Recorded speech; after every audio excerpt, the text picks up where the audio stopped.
Hey guys, this is Gabriel with my Ford, and today we're going to make a video showing you how to take off the doors on the Bronco.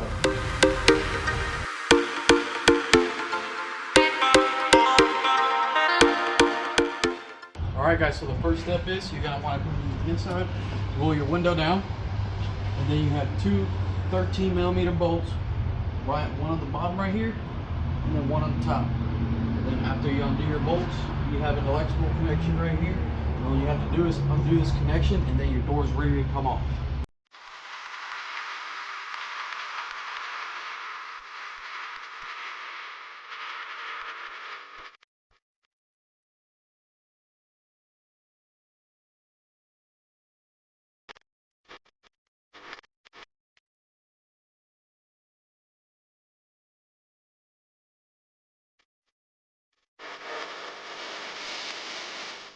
Alright guys, so that's how you take off the door on the Ford Bronco.